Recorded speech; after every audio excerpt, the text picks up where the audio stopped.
Yeah, I think yeah, I definitely looked back at some of the stuff that I was working on. I think I've gotten a lot faster in terms of figuring out what doesn't work. You know, it would take a lot more time to be working on some particular mechanic and just not understanding like why I wasn't doing the thing that I wanted. And I think that's the biggest thing that I've seen improve in terms of design skills. People get better at figuring out, oh, like this is the problem, or this is what I'm trying to do, or just managing to focus on like this is the important gameplay thing, and I can actually throw out this whole section even if I think the mechanic is cool because it's not supporting the gameplay that I'm actually going for.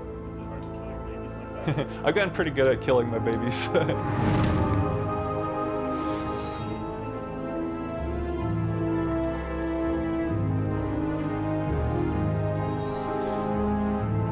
Just give me a little bit of your history of like how did you fall into love with game design? Cool. How did I get into board games? I think I wasn't super interested in them when I was a little kid because I just knew Monopoly, Sorry, and Trivial Pursuit and those types of things. I didn't really think of it as a big thing. But then I played Settlers of Catan when that came out. I played it in like the late 90s, and I was just completely blown away by that you could create something that engrossing out of just a bunch of cardboard and just hanging out with your friends at a table. So it just seemed like wizardry to me. So I pretty much became obsessed with it since then. And do you remember that kind of moment where you made the shift of, hey, I could do this for a career? Hmm. Uh, yeah, I pretty much became obsessed with Settlers of Catan and just knew that I wanted to do that. So yeah, I was just playing every Euro game that I could get my hands on, just playing around with game design and things like that, and decided that I wanted to get an education in that. I couldn't find a good design program that I liked at the time. I think there are more things like that now, but I decided to do my undergrad in Waterloo in the independent studies program in game design. And did they think, who's this crazy person that's coming to our university making his own program? Yeah, the people at the people at Waterloo were, you know, it's weird because the program actually doesn't exist now. It's this weird little program where you would write an undergrad thesis. It was actually around since like the 60s, and it recently shut down because nobody there knew about it. It's this really niche program that, you know, I would tell other people on campus. Everyone assumes, oh, you're an engineer, you're at Waterloo. No, no, no, I'm in independent studies. And they're like, what's that? But everyone thought it was really cool, so it was kind of fun being a little minor celebrity there. I sold a game to Steve. I don't know if you want to put this in or not. I sold a game to Steve Jackson Games around 2006 that has yet to come out yet. But that was sort of my first big thing in the industry.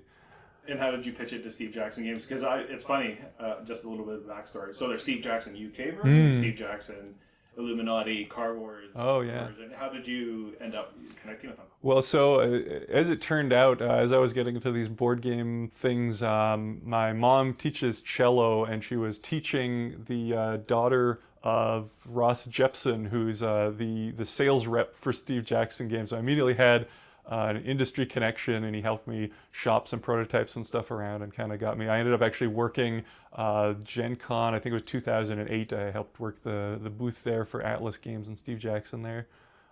Yeah, threw me right into the deep end. That's good. And so you never thought about moving to Austin or anything like that?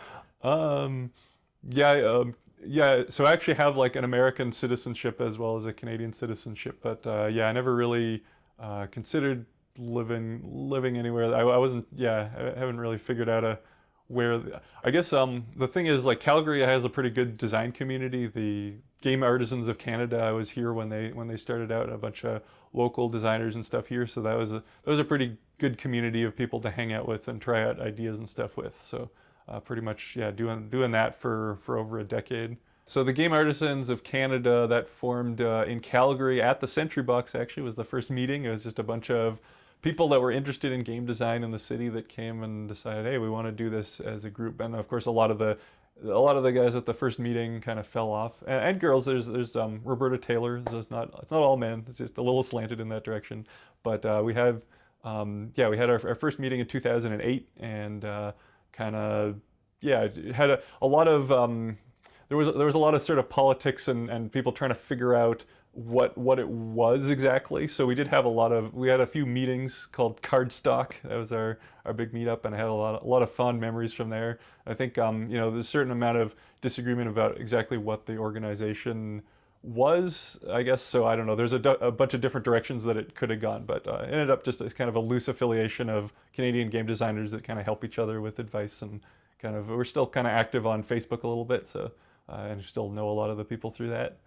And I mean, that's pretty cool. Like for Calgary, I mean, for 1,000,000+ people, I would hazard to guess to say they're punching above their weight here in Calgary. Can you just talk about how did this happen in Calgary? Yeah, so Calgary is definitely kind of a hotbed of game design. There's a lot of people here trying to do that, and we meet up quite regularly every Monday night at the Sentry Box for years and years. I think Calgary, we have, I don't know, it's sort of an entrepreneurial can-do spirit. I think people are very positive and optimistic that they can make stuff like that happen. I think it's a part of the culture here.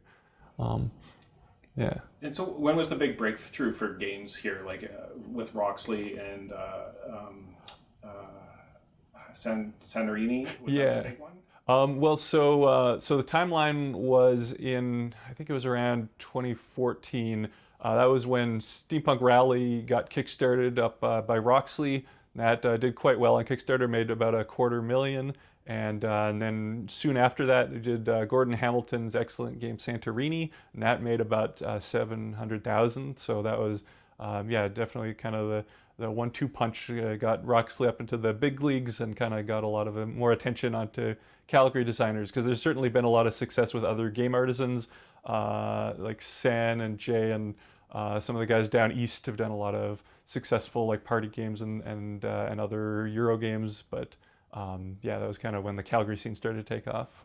So it was you that actually kicked it off. Yeah, I guess it was kind of me. It's partly me. I also want to give credit to like Tom Sarsons and Joe McDade made a really cool Kickstarter video. I helped to do the script for that, and I think that that was appealing to a lot of people. And so I could only imagine, like, that must have. Were you shocked at how much you raised through Kickstarter? We were definitely shocked at how well that did, because the original goal was like 40,000. We're like, if we make that, we can make the game. Hopefully, make a little more, and made about 500% or more than 500% of the goal, and that was definitely not our expectation. And so did that just like almost like set off like a light bulb of like, what else could we do? Like, how big can this get? Yeah, there was definitely a sea change there, where everyone was like, okay, how do we parlay this into stuff, and kind of started taking things a lot more seriously.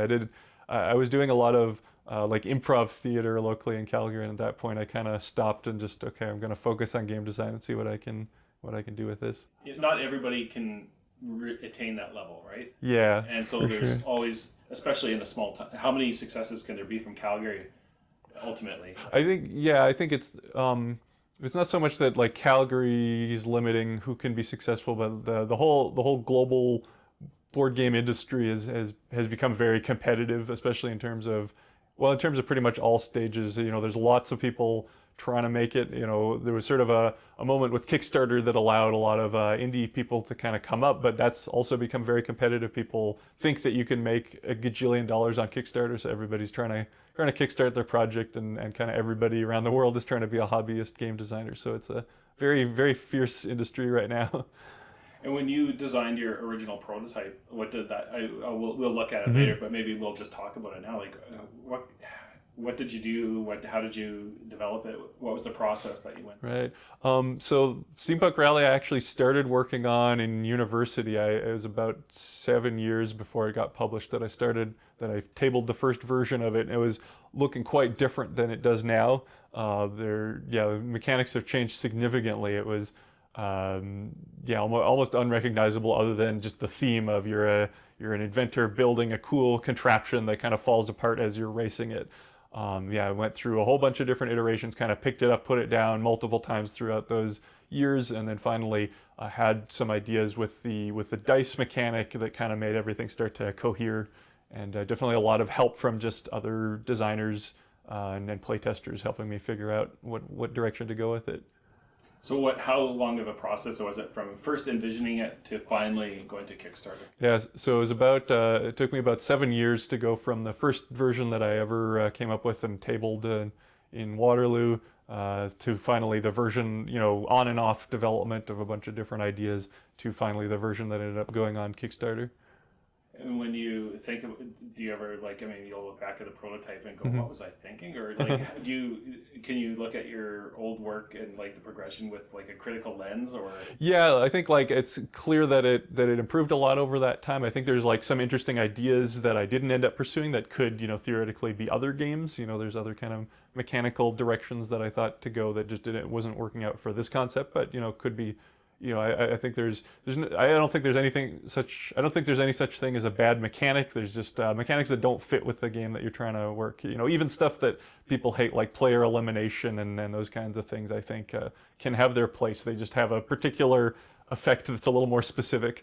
But definitely, I look back. The prototype that you see here is pretty close to the final version that ended up going on Kickstarter. It's just got a bunch of MS Paint art and things like that. But yeah, actually, if you want, I could dig out. I think I might have some stuff I could print out from the really old versions, but it would be very unrecognizable.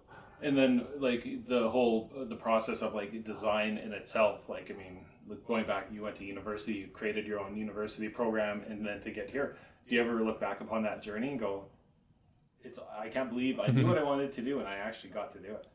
Yeah, I think I definitely look back at some of the stuff that I was working on. I think I've gotten a lot faster in terms of figuring out what doesn't work. It would take a lot more time to be working on some particular mechanic and just not understanding like why I wasn't doing the thing that I wanted. And I think that's the biggest thing that I've seen improve in terms of design skills. People get better at figuring out, oh, like this is the problem, or this is what I'm trying to do, or just managing to focus on like this is the important gameplay thing, and I can actually throw out this whole section even if I think the mechanic is cool because it's not supporting the gameplay that I'm actually going for. Is it hard to kill your babies like that? I've gotten pretty good at killing my babies, and we're pretty we have sort of a what's the term? We have a reputation in Calgary for we're known as kind of the shark tank, that people come with their games and we can be a little bit harsh about it. No, you gotta kill this part of this. We'll never say this game is garbage, don't even try, but we'll say, this mechanic is just not working with this, or this, this is an unacceptable amount of downtime or that kind of thing, and you need to change that. And yeah, I think it's a really good atmosphere that we're also, I think we're quite respectful of one another, and it's never about you suck. It's like the game is not working in this way, but also we respect each other for being able to hear that and bring something better the next time. And how important do you think it is, like for a location like the Sentry Box to provide a place to meet and to inspire and to have everybody congregate? It's really wonderful to have the Sentry Box there as a place that everybody can come congregate. It's nice and central location-wise. It's got lots of space. We can pull in random playtesters from other groups, and I think it's just really cool that the staff decided to be that community-minded, because I don't know how much we really add to their revenue as a bunch of weirdos yelling at each other in the corner. But we really appreciate that community-mindedness for sure. And do you remember the first time that you went into the Sentry Box? Like at what stage? I'm not too sure if the decorations were up or... Oh yeah, so the Sentry Box looked quite different when I first went there. It didn't have any of the fancy stuff on the walls. It was a lot more sort of warehousey looking. Yeah, so I would have gone to the Sentry Box when I was pretty young playing Mage Knight. I think that was the first time that I really spent a lot of time there. I think I might have bought Pokemon cards there at one point before then, but I went, and every week I would go play Mage Knight tournaments, and that was a lot of fun. And do you find now that it's got the decorations and all that, is it like almost a place of like inspiration that how could you not feel creative in that environment? Yeah, it's definitely kind of an environment that makes people feel creative, and lots of cool game stuff all over the place. Little shelves with minis and stuff. It's always kind of like a candy store to go in. And I've actually used that terminology. I say it's like Willy Wonka and the Chocolate Factory. You go in there and and speaking of which, have you had friends come in from out of town or visitors and then you take them there? Yeah, it's definitely always a location to visit when somebody comes out of town. Okay, we'll go to the Sentry Box. It's kind of one of a kind in Canada for sure. And what's kind of their reaction when walk in for the first time? There's definitely always, when people walk in for the first time, there's a sense of like, whoa, it's a big place with that whole multi-level setup. It's almost like a church, I guess, in some ways. Sense of awe. And what does it kind of, I guess, mean for you as a avid game fan, first and foremost, to know that, like, probably, I mean, they kind of bill it as the largest, and who knows if it's true. I mean, it's close, probably, it's up there. And how does it feel to have that in your community and you be a part of the environment yourself? Yeah, having the gaming mecca of Canada in some sense in my city is very cool. I'm glad to have sort of grown up in that environment. What would you think if like it didn't exist? Do you think the gaming group, you probably still exist, but maybe not as... Yeah, I think having the Sentry Box there as a hub for everybody to come and play test is definitely kind of helped keep a sense of cohesiveness for bringing in new designers, fresh blood and things into the design community here for sure. When people come to the meeting for the first time, what do you kind of sense from them as far as, like, do they look at you and go, they did it, they did it, they did it?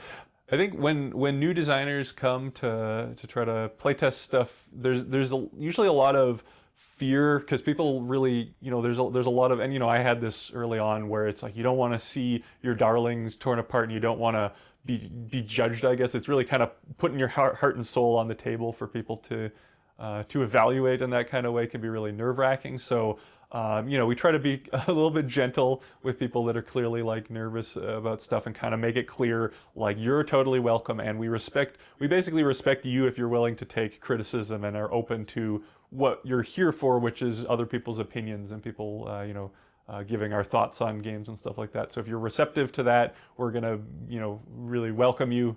And we don't really care if your game is crap, that's fine, just as long as you're kind of here to take part in the process with us. Has there ever been a time that somebody brought a game in and you were like, oh, this is probably not that good, but we'll humor them, and then it was like really good?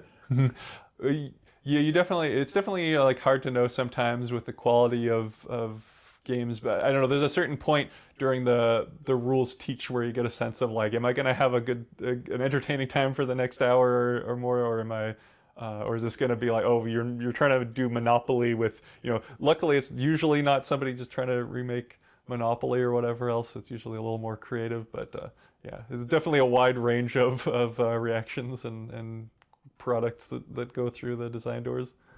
What do you think makes a good game? What, like, if you had to kind of go, like, this is what, to me, a good game is?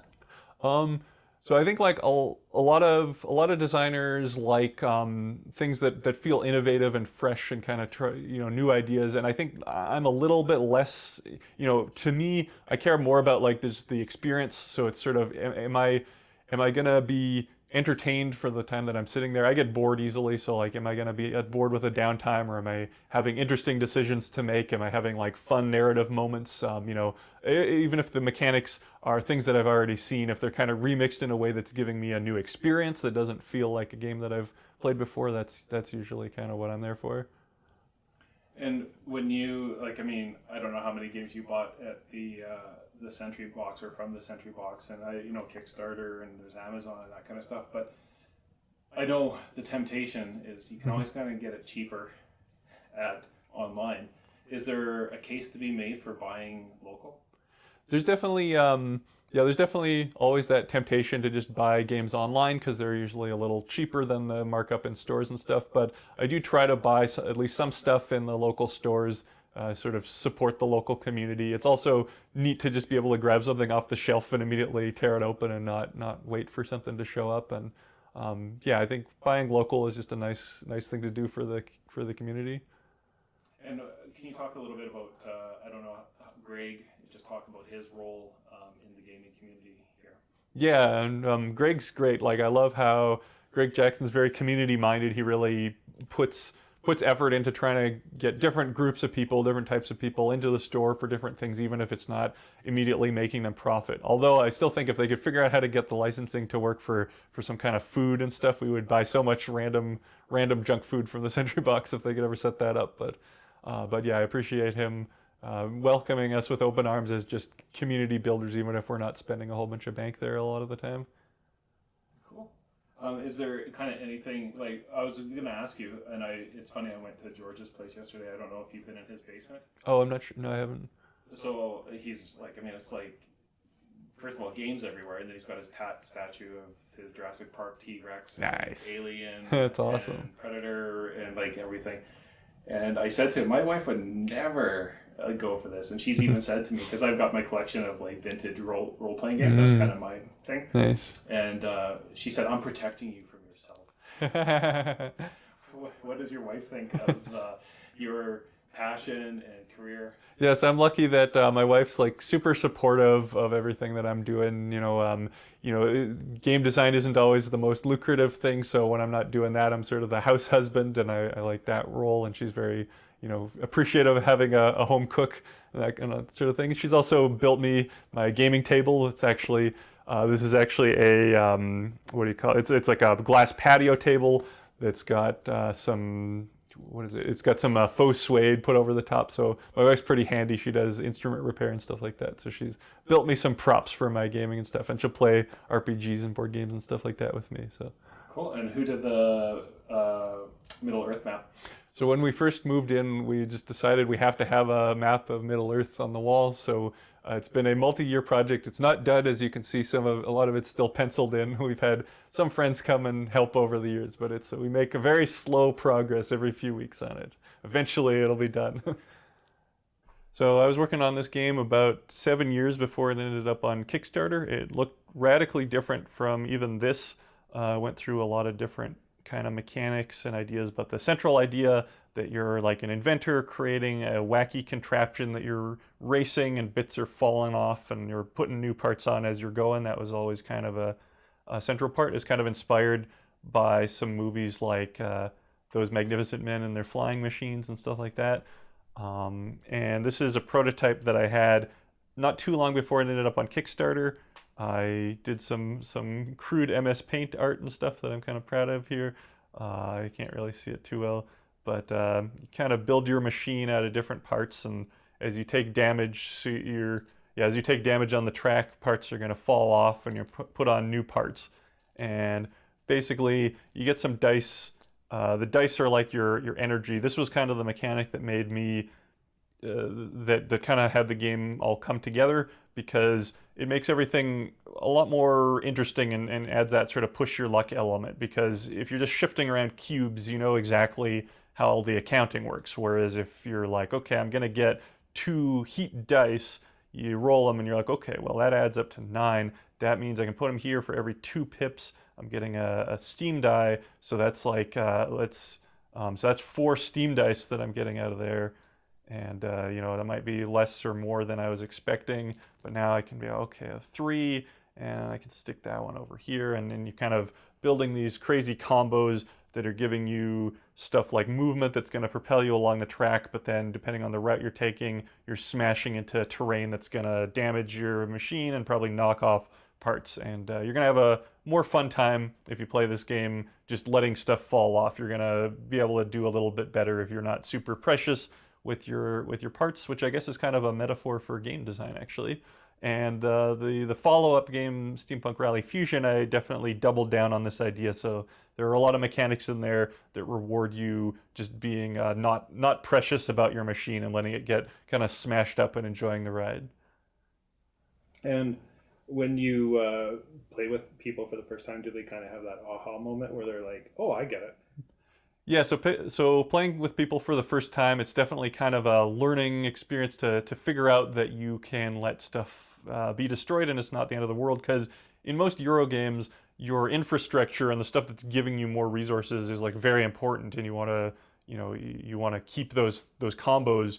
And it's a little bit of a mind shift to realize, oh, it's actually fine. I'll just build a different machine next turn. I'll let stuff kind of get destroyed and figure out new combos. And it's not just more fun and more effective, but it's what makes the game a little bit different than your standard engine builder. And so when you think about, like you said, what program did you use for the art? So yeah, I do actually all the art for my prototypes in MS Paint. It's almost sort of a challenge to myself of I just make the prototypes usually I just make as garbage as I can, with sometimes some art grabbed off of Google image search and things like that.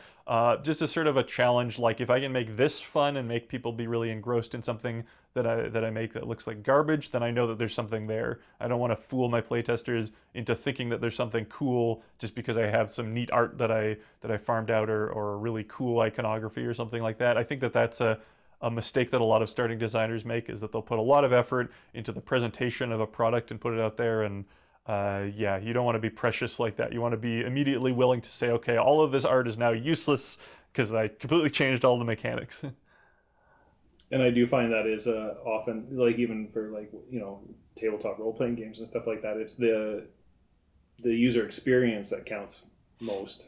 And then afterwards, if that works, then you can layer good art and that kind of thing. Yeah, if you can get the central gameplay working really well and feeling good, then at that point, when it actually goes to the publisher, they can worry about layering all that other stuff on there and trying to get the actual presentation feeling good. But you want to make sure that the core gameplay is the part that you're working on. And so was this was play tested at the Sentry Box? So yeah, this game I playtested at the Sentry Box quite a few times, and various other places. But that was definitely, I think, probably played it dozens of times there in multiple forms, I believe. And when you did you ever kind of leave there and go, yeah, I nailed it? So yeah, definitely you get a nice feeling after a playtest where you're like, yeah, this new thing is really working, and sometimes you get a really disheartening feeling like, oh, I thought this change would work really well, and it's just not gelling. It's definitely kind of an emotional roller coaster after a playtest a lot of the time. Do you play with the during the playtest, or observable? So depending on like the player count and what state the game is, sometimes designers will just sit back and sort of observe. Usually when I'm testing stuff in sort of a more alpha state, I want to play because I feel like I have a good sense of what I want it to feel like, and I want to find out if it does feel like that. But later on in development, it's nice to sort of even do a blind playtest when you're trying to figure out the rule book and get people to sit down, and just sit back and kind of grit your teeth and watch them misinterpret stuff. Maybe make a note when they make a mistake and then say, actually, this is how the rules work, but try to stay out of it at that point. And is there like a kind of a senior mentor in the game design group here in Calgary? So yeah, we've all sort of been mentoring each other, I guess. So the game artisans, we all sort of have different strengths and weaknesses, I think, and kind of different things to teach one another. So yeah, there's sort of a lot of back and forth of us helping each other with different projects. It almost becomes like anytime we table a game, then the other experienced designers at the table become like our mentors trying to guide us to some sort of better experience. But then the whole dynamic kind of flips as soon as we start playing one of their games and we go, oh, this isn't working at all.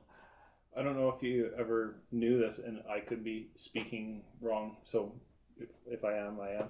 But I seem to remember J.R.R. Tolkien and Lewis Carroll and C.S. Lewis. The Inklings. Used to have beers together and kind of like that cohort. Do you kind of feel the same way? Yeah, so C.S. Lewis, J.R.R. Tolkien, and they had this whole thing called the Inklings, I believe, that was this creative writing thing where they would come and just throw ideas at each other and stuff like that. And I think it sounds like a really similar kind of thing to the game design community, where people would just come and read stories and kind of critique and stuff like that. I heard a hilarious story that might be totally apocryphal, and you can cut out the bad language, but it was at one point when I think it was maybe C.S. Lewis said, hey, like Tolkien has another story for us today. It's a short story he's going to read out, and one of the other guys in the group was like, oh no, it's not another fucking elf story, is it?